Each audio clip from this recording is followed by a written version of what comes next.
Kashmir life के आज के इस सेशन में आपका इस्तकबाल है। आज के इस सेशन में हम एक अहम मौजू के तहत बात करने वाले हैं। हमारे यहाँ जम्मू कश्मीर में कई ऐसे मसले हैं जिनको वक्त पे एड्रेस करना बहुत ज़रूरी है। वक्त पे एड्रेस ना किया गया तो वो इशू बनकर सामने आते हैं। पिछले 10-20 दिनों से हम क्या देख रहे हैं, किश्तवाड़ का इलाका, किश्तवाड़ जो डिस्ट्रिक्ट है वो काफ़ी सुर्खियों में है। वजह यह है कि वहाँ जो डिस्ट्रिक्ट डेवलपमेंट काउंसिल के चेयरपर्सन पूजा ठाकुर जी हैं, उनको हमने देखा डिस्ट्रिक्ट हेडक्वार्टर के बाहर एहतजाज अपना दर्ज करते हुए बाकी डीडीसी मेंबर्स के साथ। वजूहात क्या? वजूहात यही कि जो उस इलाके के यूथ हैं चाहते हैं कि उनको भी रोजगार मिले, पढ़े लिखे हैं और उनको रोजगार मिलना हक है, ये उनकी मांग थी। इस ताल्लुक से तफसीलन हम उन्हीं से जानेंगे। पूजा जी, आपका बहुत बहुत इस्तकबाल, बहुत शुक्रिया कश्मीर लाइफ की दावत कबूल करने के लिए। थैंक यू उत्तरा, आपने अपने चैनल पे मेरे को यहाँ आज इनवाइट किया। जो आपने अभी बताया कि मैं यहाँ के यूथ के लिए लड़ रही हूँ, तो मैं आपको थोड़ा सा पहले से बताना चाहूँगी कि आप भी अवेयर हों कि हम लोग लड़ किस चीज़ के लिए लड़ रहे हैं। एक्चुअली हमारा जो डिस्ट्रिक्ट किश्तवाड़ है, यहाँ पे एट प्रेजेंट 4 कंपनीज हैं पावर प्रोजेक्ट्स की जो काम कर रही हैं। One is JP, second is L and T, third is Patel and fourth is Afcon.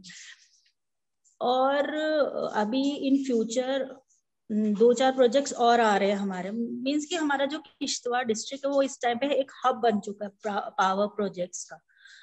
But बड़ी दुख की बात है ये है कि इतने प्रोजेक्ट्स होने के बाद भी हमारे जो यूथ्स है उनको अब्सॉर्ब नहीं किया जा रहा है इन प्रोजेक्ट्स में। क्योंकि जब पहले यहाँ डूरहस्ती प्रोजेक्ट बना उस टाइम पे 7,000 to 8,000 जो एम्प्लॉय था वो वहाँ काम करता था।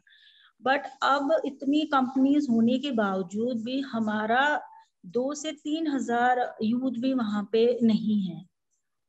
इसी चीज के ऊपर पहले तो हमने सोचा कि पहले हम टेबल टॉक करेंगे, अगर मसले हल होते हैं हमारे तो। बट ऐसा कुछ हुआ नहीं और फिर मैंने ये कदम उठाया कि मैं प्रोटेस्ट पे बैठ गई। इससे मुझे लगता है कि अगर ये बात जो ऊपर दिल्ली में हमारे जो बैठे हुए हैं, हमारे जो हम लोग जिनको ऑब्वियसली इस टाइम पे वो हमारे प्रधानमंत्री हैं, तो अपनी गुहार हम वहीं तक लगा सकते हैं। क्योंकि यहाँ यूटी में तो मैं एलजी तक खुद पहुंची हूँ कि हमारे लोग हैं जिन्होंने अपने घर खो दिए, अपनी जमीनें खो दी, इवन कि उनको रहने के लिए कुछ नहीं रहा। बट उन लोगों को मतलब देखा ही नहीं जाता है। मतलब जैसे अगर हम यहाँ पहाड़ों में रह रहे हैं, इट डजंट मीन कि वी आर वाइल्ड एनिमल्स, हम लोग इंसान नहीं है। मतलब एक होता है ट्रीटमेंट, गवर्नमेंट की तरफ से भी एक ऐसा ट्रीटमेंट आना चाहिए कि जो लोग बेघर हो गए, पैसे देने जो है वो आप पैसे से सब कुछ नहीं खरीद सकते हो, और वो पैसा भी उन लोगों को नहीं दिया जा रहा है। अपना ही पैसा, मतलब अपने आरआर प्लान के लिए, अपने फ्रूट्स नॉन फ्रूट्स पेमेंट्स के लिए, या डिस्प्लेस फैमिलीज जो होगी, मतलब हर एक चीज के लिए उनको 4 साल से सिर्फ डीसी ऑफिसेस के चक्कर खाने पड़ते हैं, तहसील ऑफिसेस के चक्कर खाने पड़ते हैं। बट अभी तक भी फुल पेमेंट जो है लोगों की नहीं हुई है। और जो लैंड लूजर्स हैं, हमने ये एक मांग रखी थी कि जो बिल्कुल डिस्प्लेस्ड हो गए, जिनके पास जमीनें भी नहीं रही, घर भी नहीं रहे, सीवीपीपी में उनको एक परमानेंट जॉब दे दिया जाए। क्योंकि ये जब यहाँ पे प्रोजेक्ट स्टार्ट हुआ था, ये तब खुद सीवीपीपी ने ऑब्वियसली उस टाइम पे वर्बली कहा था कि आप जी दे दीजिए, आपके घर में से एक एक को हम जो है, एक पर्सन को हम सीवीपी में जॉब दे। बट वो तो छोड़िए, अब उनको जो कंपनी सामने काम कर रही है उसमें भी जॉब के लिए लड़ना पड़ रहा है। तो इन्हीं चीजों के लिए हम लोग, जितनी हम डीडीसीज हैं, हम लोग प्रोटेस्ट पे बैठे हैं। ये स्टार्ट मैंने किया क्योंकि मुझे लगा कि अगर यहाँ पे जो हमारी एडमिनिस्ट्रेशन है वो नहीं जाग रही है, तो कम से कम जो यूटी की एडमिनिस्ट्रेशन है वो जागे। और अगर यूटी की नहीं जाग रही है तो कम से कम जो दिल्ली में बैठे हैं वो जागे, ताकि उन्हें भी पता चले कि यहाँ पे भी लोग रहते हैं और उनको भी दर्द होता है। तो इसी के लिए मैं यहाँ पे प्रोटेस्ट रहूंगी, कम से कम आने वाली जो पीढ़ियां हैं हमारी, वो ये ना कहें कि इतने पावर प्रोजेक्ट्स बना के हमारे डिस्ट्रिक्ट को खोखला करके हम लोगों को क्या दिया गया। तो मेन यही है, मीन्स कि इतने प्रोजेक्ट्स हमारे यहाँ से बन के जाएंगे और आप मानेंगे नहीं इकरा, 17 to 18 आवर्स कट रहता है यहाँ पे लाइट का। मतलब हमारा हब, किश्तवाड़ एक हब है इलेक्ट्रिसिटी प्रोड्यूस करने का, बट हमारा किश्तवाड़ डिस्ट्रिक्ट जो है वो अंधेरे में रहता है, मतलब 17 घंटे। और कुछ एरियाज तो ऐसे हैं जहां पर अभी तक लाइट भी नहीं है, जिसमें मड़वा, वार्ड 1, दक्षिण का एक हैमलेट है, पाडर के कुछ एरियाज है, मतलब वहां पे अभी लाइट है ही नहीं। तो मतलब हम लोग इतना अपना मतलब रिसोर्सेज भी उनको यूज करने दे रहे हैं, हमारी जमीनें भी जा रही हैं, हमारा सारा इन्वायरमेंट जो है इम्बैलेंस हो रहा है, सब कुछ खत्म हो रहा है, बट यहाँ पे कुछ है ही नहीं, मतलब कुछ रखा ही नहीं है हम लोगों के लिए। तो मैंने ये कि इनिशिएटिव लिया कि मैं बैठती हूँ, देखती हूँ कहाँ तक पहुंच सकती हूँ, इसलिए मैंने ये कदम उठाया इस चीज के लिए। जी, पिछले महीने से आप लगातार इस एहतिजाज पर हैं, आपके साथ कई सारे डीडीसी मेंबर्स भी हैं। इस टिटरती हुई सर्दी में, ठंड में आप बाहर है और अपनी मांग सामने रख रही है, जिसकी पहल आपने की है। आपको क्या लगता है, जो कि आपने अभी कहा कि हम चाहते हैं ये यूटी एडमिनिस्ट्रेशन तक पहुंचे कम से कम बात, या ये सेंट्रल लेवल पे ये बात पहुंची, इतने दिनों में आपको नहीं लगता कि ये वहां तक पहुंची होगी? क्या वहां से कोई जवाब आया? एक्चुअली जब मैं प्रोटेस्ट पे थी तो ऑब्वियसली डीसी ने मुझे अप्रोच किया कि मैम आप प्रोटेस्ट ना करें, हम बात करते। इससे पहले भी मैंने 1-2 बार प्रोटेस्ट किया, क्योंकि वहां पे रिक्रूटमेंट्स नहीं हो रही थी। राइटिंग में देने के बाद भी एडमिनिस्ट्रेशन टस से मस नहीं हुई, वो पीरियड भी चला गया, पर वहां पे ग्राउंड पे कोई काम नहीं हुआ। बहुत सारे घर थे लोगों के जो डैमेज हो गए थे ब्लास्टिंग से, उनको रिनोवेशन करने के लिए हमने बोला था। उनके पास थे जो बिल्कुल खत्म हो गए थे। तो आप कहिए कि कुछ नहीं हो रहा था।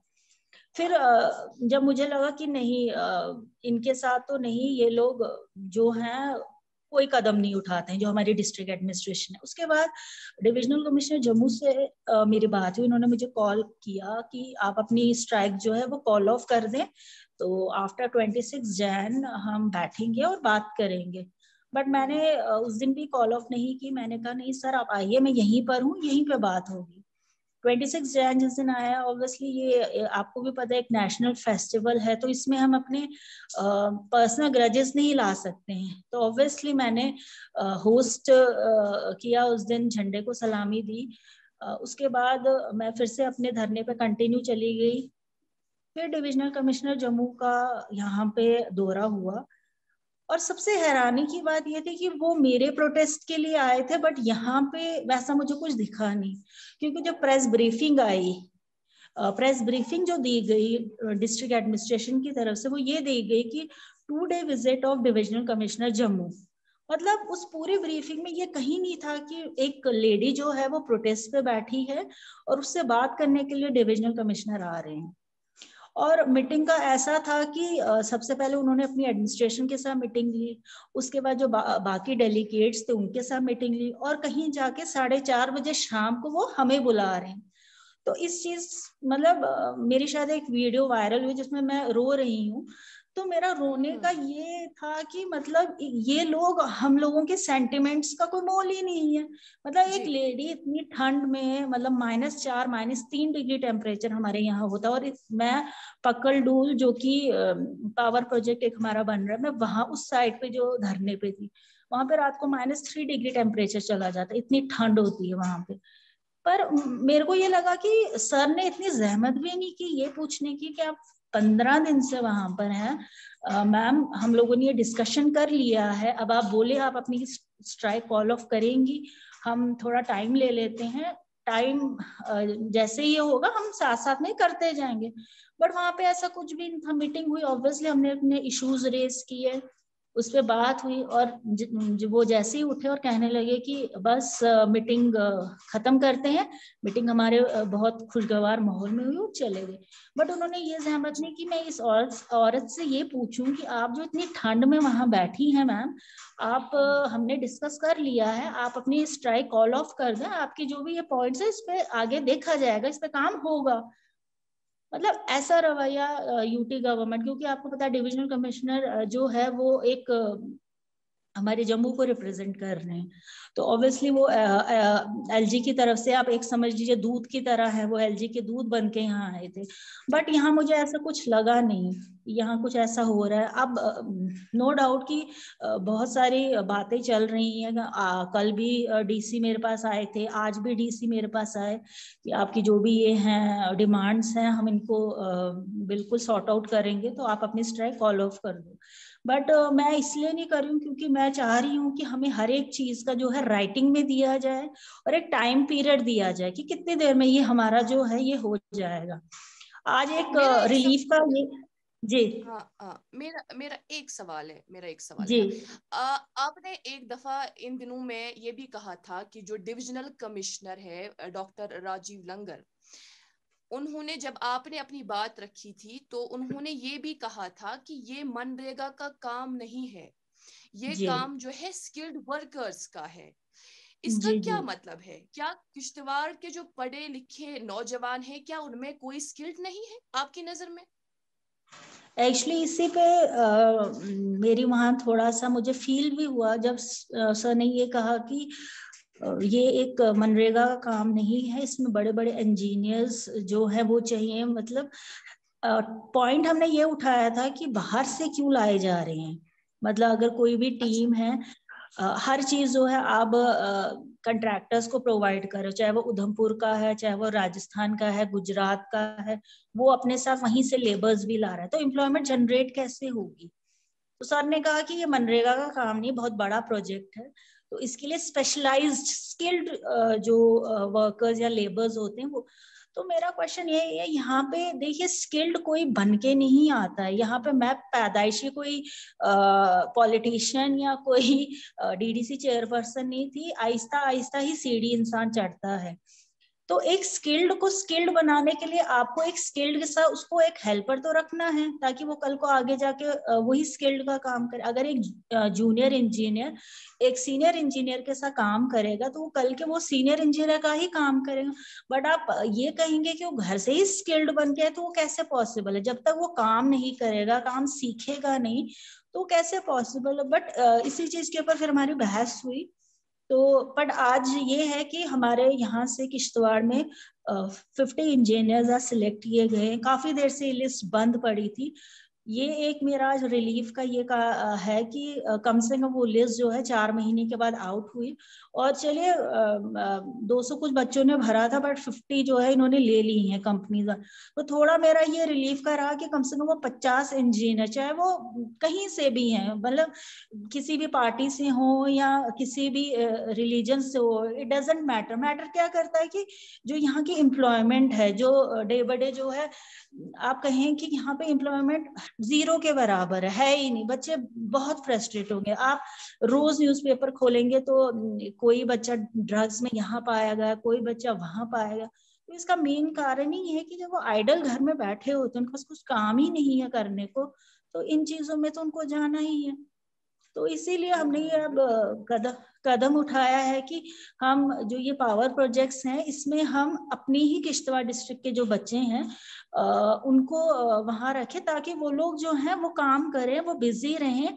और उन्होंने जो पढ़ाई की है, आप देखिए यहाँ पे मोस्टली पेरेंट्स ने क्या किया है कि उनको पता है कि यहाँ पे जो है प्रोजेक्ट्स हैं, तो मोस्टली पेरेंट्स ने अपने बच्चों को इंजीनियरिंग कराई है कि घर में ही प्रोजेक्ट है, वो यहीं पे काम कर लेंगे।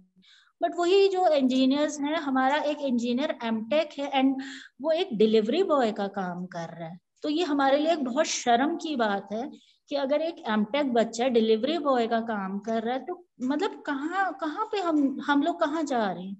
तो इसीलिए ये अब मैंने ये मुहिम स्टार्ट की है कि जितना हो सके अपने यूथ को जो है ऑब्जर्व करना है इन पावर प्रोजेक्ट्स में, और जो लोग हैं जिनकी पेमेंट्स का इशू है, जिनको आरआर प्लान नहीं मिला है, या और भी बहुत सारे इश्यूज हैं, कंपनीज ब्लास्टिंग करती है। आप यकीन नहीं करेंगे कि लोगों के बच्चे जो है अपने बिस्तर से गिर जाते हैं। मतलब मैं 12 दिन तक उस पावर प्रोजेक्ट पे थी जब वहां पे ब्लास्टिंग हो रही थी। मतलब हम काफी दूर थे, बट मैं वही सोचती थी कि यहाँ तक इतना इफेक्ट पड़ रहा है, तो अगर नीचे से हो रही है और ऊपर घर हैं, तो वो लोग कैसे, मतलब रात भर कैसे सोते होंगे वो। तो दर्द उसी को होता है जिसको दिल हो। तो मैं अब वही सोच रही हूँ कि कैसे उन लोगों की अब थोड़ा रिलीफ उनको पहुंचा, उसी के लिए हम लोग ये कर रहे हैं। अब ऊपर वाला कहाँ तक हमें ले जाएगा, देखते हैं। जी जी, जी हम तो खैर बेहतरी की ही उम्मीद कर सकते हैं। पूजा जी, जो कि 4 पावर प्रोजेक्ट्स के हवाले से आप बात कर रही थी, वहां पर जी यूथ को अकोमोडेट किया जाए, इस ताल्लुक से आपकी बात रही। इसके अलावा जो बाकी पावर प्लांट जैसे बगलिहार की बात करें या इसके साथ 2, वहां की क्या सूरत हाल है? देखिए मैम, जो हमारा डूल हस्ती जो हमारा बना है, उसमें तो जितना भी जितनी हमारी जो लाइट वहां से निकल रही वो तो बाहर ही जा रही है, हमें कुछ नहीं दिया जा रहा। इसी के लिए हमने इनसे कहा था कि आप हमें एमओयू दिखाइए, मेमोरेंडम ऑफ अंडरस्टैंडिंग, कि अगर ये प्रोजेक्ट यहाँ से जा रहे, मतलब ये लोग हमें वो दिखाने के लिए राजी नहीं थे। एंड कि हमें पता चले कि अगर कल को ये प्रोजेक्ट्स यहाँ बन के चले जाएंगे, हमारे किश्तवाड़ डिस्ट्रिक्ट को क्या मिलेगा, जो लैंड लूजर है उनके लिए क्या कुछ रखा गया है इसमें। जैसे कहते हैं कि एरिया डेवलपमेंट फंड्स आते हैं, तो हमारे किश्तवाड़ के एरिया डेवलपमेंट फंड्स के लिए क्या रखा गया है। ये चीजें हम इनसे मांग रहे हैं, बट ये इन चीजों को देने में भी हिचकिचा रहे हैं। इट मीन्स कुछ ना कुछ है, मतलब जो ये डिस्क्लोज नहीं करना चाहते हैं, पब्लिक डोमेन में नहीं लाना चाहते हैं। तो ये चीजें जो है ये हम देख रहे हैं। और बाकी डूल हस्ती का मैं ये कहूंगी कि दिन का शायद 3 से 4 करोड़ ये लोग जो है कमा रहे हैं, मतलब एक दिन का। तो आप खुद सोचिए, 1000 मेगावाट बनने जा रहा है पकड़ डूल, कितना पैसा ये यहाँ से कमा के जाएंगे। मतलब पर हम लोगों को क्या मिलेगा, मतलब कुछ भी नहीं, सिर्फ हमारे रिसोर्सेज यूज हो रहे हैं, हमारे घर। आप मतलब दक्षिण एरिया में सबसे ज्यादा जमीन गई है, वहां पे जो लोग हैं वो बेचारे टोटली, मतलब कुछ वहां के लोगों का जो मेन जरिया था वो माल मवेशी पालने का, तो वो लोग उसी पे गुजर बसर, मतलब वो रख ही नहीं सकते क्योंकि उनके पास जगह ही नहीं रही है। तो रखी अपने घर बनाने के लिए उनके पास जमीनें रही हैं। तो ये चीजें हैं जो थोड़ी सी दुख देती हैं, क्योंकि ऑब्वियसली ये चीजें जब इंसान अपनी आंखों से देखे तो थोड़ा सा इंसान, क्योंकि मुझे सब पूछ रहे थे कि आपको नहीं रोना चाहिए था, बट उस टाइम ऐसी सिचुएशन थी कि मैं सोच रही थी कि ब्यूरोक्रेसी कितनी हावी हो चुकी है जम्मू कश्मीर में कि किसी का दर्द भी दिखाई नहीं दे रहा। तो ये चीजें थोड़ा सा इफेक्ट करती हैं, और तो कुछ नहीं। और हम लड़ रहे हैं, तो जितना लड़ सकते हैं उतना लड़ेंगे। अच्छा, चूंकि जब हम डीडीसी मेंबर्स की बात करते हैं जो कि इलेक्टेड कैंडिडेट्स होते हैं, जी जब हम ये इनको देखते हैं, जब हम इनकी सूरत हाल देखते हैं, हमें ये बताइएगा जिस तरह के पावर्स होने चाहिए थे एक डीडीसी मेंबर को, क्या उस तरह के पावर्स उन्हें हासिल है? देखिए इकरा, मैं डीडीसी चेयरपर्सन हूँ। मतलब जिस तरह का एक वो कहते हैं ना कि डंका पीटा गया था सेंटर में कि हम डीडीसीज बनाएंगे तो ग्राउंड लेवल से डेवलपमेंट होगी, इवन की पंचायत लेवल से डेवलपमेंट होगी। मुझे लगता है कि हम लोगों को सिर्फ यूज किया गया है, जिस तरह लेबोरेटरीज में एक्सपेरिमेंट होते हैं उसी तरह ये डीडीसीज जो है इनको एक आप कहें कि एक एक्सपेरिमेंट के तौर पे यूज किया गया, या तो ये देखने के लिए कि हमारी पार्टी के कितने डीडीसीज बनते हैं, या तो ये देखने के लिए कि ये लोग ग्राउंड पे उतर के कैसा क्या करेंगे। मेरे को जो मैं अपना प्रोटोकॉल बताऊं तो मेरा प्रोटोकॉल जो रखा गया है डेट इज एमओएस का। जी और आप सिर्फ वो 2 दिन मुझे मिलता है, जिस दिन 15 अगस्त को और 26 जैन को। मतलब उस दिन मुझे लगता है कि मैं सच में डीडीसी चेयरपर्सन हूँ। बाकी यहाँ पे वैसा कुछ नहीं है। इवन कि हमारा ऑफिस का आप सेटअप देखेंगी, पैंट्री तक खुद हम अपने जेब से खर्च कर रहे हैं। मतलब कोई अगर दिन में ऐसा तो है नहीं कि हम ब्यूरोक्रेट्स हैं तो हम किसी को अलाउ नहीं करेंगे कि नहीं अंदर नहीं आना, जिसको ही हम अलाउ करेंगे वही। हमारे दरवाजे खुले होते हैं, दिन में 100 लोग भी आ सकते हैं, 50 भी आ सकते हैं, 20 भी आते हैं। मतलब हम लोग चाय का या बाकी जो भी है वो सब हम अपनी पॉकेट का, अभी तक हम अपना पॉकेट का दे रहे हैं। इवन की जो रेंट है, मतलब मेरा यहाँ किश्तवाड़ हेडक्वार्टर में घर नहीं, मैं रेंट पे रह रही हूँ, रेंट भी मैं अपनी जेब से अभी तक पे करूँ। 1 साल होने को आया, 18 फेब को पूरा साल हो गया। मतलब हम लोगों को जो बेसिक फैसिलिटीज बोला गया था अभी तक कुछ भी नहीं मिल रही। सिर्फ फर्नीचर हमें प्रोवाइड किया गया है और ऑफिस, बाकी उस ऑफिस का एक्सपेंडिचर कौन उठा रहा है वो इनको कुछ पता नहीं है। उस ऑफिस में मतलब लोग आ रहे हैं जा रहे हैं, वो चाय का खर्चा कौन उठा रहा है वो इनको, मतलब वो सब हम अपने से दे रहे हैं। उसके बाद जो पीएसओ, अब देखिए हम लोग हिली एरियाज में रहते हैं, हमारे जो एरियाज हैं वो आप यहाँ की टोपोग्राफी देखेंगे तो काफी पहाड़ी एरिया है। और लेडी होने के नाते मुझे लगता है कि काफी मुश्किल भी होता है, क्योंकि हमें कभी अंधेरे में भी कहीं ना कहीं पहुंचना पड़ता है। 4 पीएसओ दिए गए हैं मेरे को। अब गाड़ी स्कॉर्पियो है, आप खुद सोचिए वो 4 कहाँ बैठेंगे, मैं कहाँ बैठूंगी, ड्राइवर कहाँ बैठेगा। तो मतलब ये चीजें अब ये तो बताने के लायक है नहीं, बट मैं आपको बता रही हूँ कि हमारा सेटअप क्या है। और जब हमने ये कहा कि हमें स्कॉट दे दी जाए, हमें एक कम से कम एक मतलब ड्राफ्टिंग करने के लिए हमारे पास कोई नहीं, कि कोई अगर किसी को ऑफिसर को या कहीं पे हमें एक लेटर लिखना है, मतलब उसको लेटर को फ्रेम करने के लिए हमारे पास मतलब कोई कुछ नहीं दिया गया है।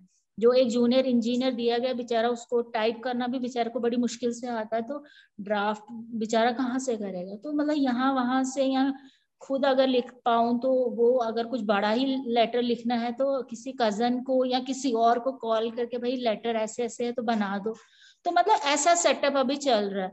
तो ऐसा जैसा बोला गया था ये होगा वो होगा, आपके पावर्स ऐसे होंगे, मतलब ये मेरा 3rd टाइम है जब मैं सड़क पे बैठी हूँ। सबसे पहले मैंने इसी पकड़ डूल के लिए एजिटेशन किया 3 दिन के लिए, फिर राइटिंग पे डीसी ने दे दिया, तो रात को 11:30 बजे मैंने अपना जो स्ट्राइक था कॉल ऑफ किया। दूसरी बार जो हमारे एडीडीसी हैं, जो हमारे सीईओ हैं, वो मुझे कहते हैं कि आपका सेरेमोनियल प्रोटोकॉल है, आप अपने प्रोटोकॉल से बाहर बात नहीं कर सकती हैं।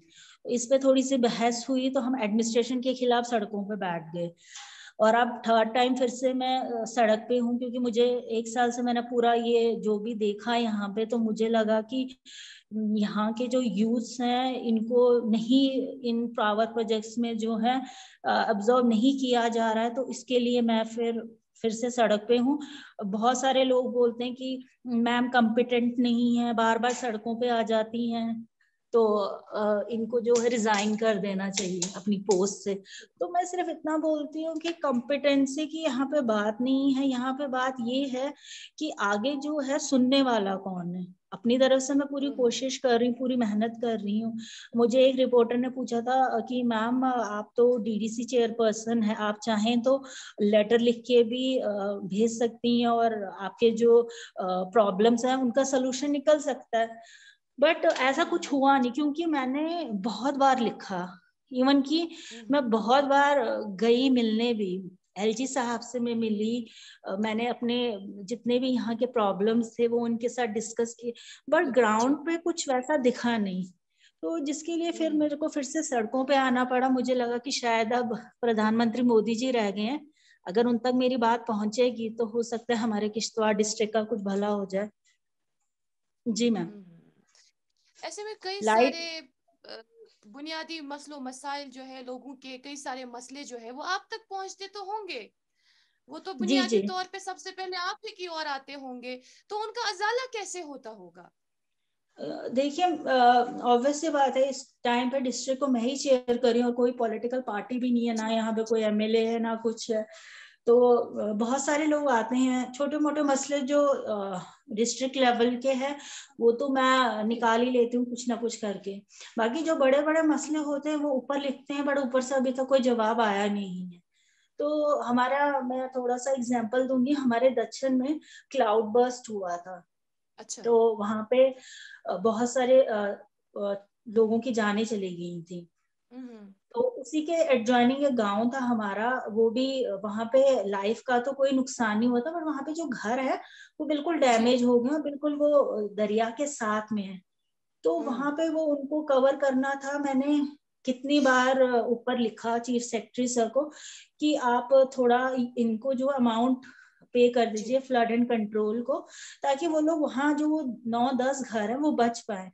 बट अभी तक कुछ भी उसका नहीं हो रहा। मुझे लोग कॉल्स करते हैं कि मैम हमने कब से आपको कहा है, क्यों नहीं हो रहा है, ये 9 घर जो है डूब जाएंगे जब, तो तब आप लोगों को होश है। तो वो लोग ऑब्वियसली हमें ही बोलते हैं, क्योंकि उनको ये पता नहीं है कि हमें भी आगे जो है अपनी बात पहुंचानी। उनको लगता है शायद मैम चेयर पे हैं तो मैम साइन कर देंगी तो बस हो जाएगा। बट हमें भी बहुत सारी डिफिकल्टीज का सामना करना पड़ा। मैंने कहा कि डंका पिटवाया गया था, ऐसा होगा वैसा होगा, बट वैसा कुछ नहीं है। और खासकर ब्यूरोक्रेसी के अंडर काम करना वो तो बहुत डिफिकल्ट है, बहुत डिफिकल्ट है वो। जी पूजा जी, अब हम आपसे एक आखिरी सवाल पूछेंगे, वो ये कि क्योंकि जो आपकी मांग है फिलहाल, कई सारे यूथ आपके साथ जुड़े हैं, बाकी डीडीसी मेंबर है आपके साथ जुड़े हुए हैं, और इस मुहिम की शुरुआत जो आपने की, हमें ये बताइएगा आगे आपका क्या प्लान है, क्या करना है? आज जो हमारी मीटिंग हुई है उसमें जो डीसी किश्तवाड़ हैं उन्होंने बहुत सारी चीजों के लिए हामी भरी है। कि हमने ये ड्यूकॉम के साथ भी डिस्कस किया था जब वो आए थे, तो उन्होंने भी अपनी तरफ से जो है पॉजिटिव रिस्पांस दिया है कि ये एक जेन्युइन इश्यूज हैं, इनको जितनी जल्दी हो सके सॉर्ट आउट कीजिए। तो आज उसी पे मीटिंग हुई थी।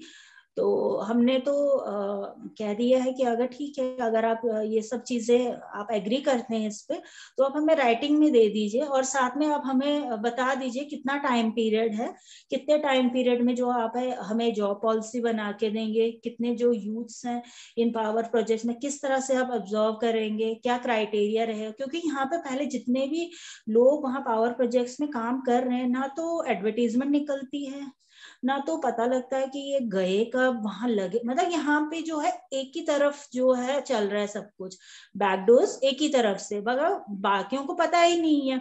मतलब मुझे पता ही नहीं है कि जहां से मैंने डीडीसी मेंबर का इलेक्शन जीता दक्षिण एरिया से, वहां पे मुझे परसों मीटिंग में पता चलता है, डिविजनल कमिश्नर की मीटिंग में, कि वहां 1300 बंदा काम कर रहा है, और मेरे 900 लैंड लूजर्स हैं वहां पे, उसमें से सिर्फ 200 लैंड लूजर जो है वहां काम कर रहा है। मतलब मेरा अभी 700 जो लैंड लूजर्स है वो बेकार है, और 1300 उस कंपनी। तो लैंड लूजर्स कहाँ जाएंगे जिनके पास जमीन नहीं रही, घर नहीं रहे? पहला प्रेफरेंस तो उनको देना चाहिए। बट इन लोगों ने जो है कुछ, मतलब सारा बैकडोर है, कुछ पता ही नहीं कहाँ से, ना तो ये लोग एडवर्टाइजमेंट निकालते हैं ना कुछ बताते हैं। तो अब देखते हैं हम, अगर हमें एश्योरेंस, फुल एश्योरेंस मिलता है एक टाइम पीरियड के साथ, उस टाइम पीरियड तक हम देखेंगे। अगर हमें लगा कि हमारे साथ फिर से धोखा हुआ है, तो ऑब्वियसली फिर से यही करना पड़ेगा। बट कुछ चीजें ऐसी है जो डीसी के लेवल की भी नहीं है, तो हमने ये सोचा है कि उसके लिए हम दिल्ली जाएंगे। तो दिल्ली में जाके हम मिलेंगे, जो हमारे पीएमओ हैं प्रधानमंत्री ऑफिस में है, डॉक्टर जितेंद्र सिंह जी, क्योंकि मेरी बात हुई है उनसे भी रिसेंटली।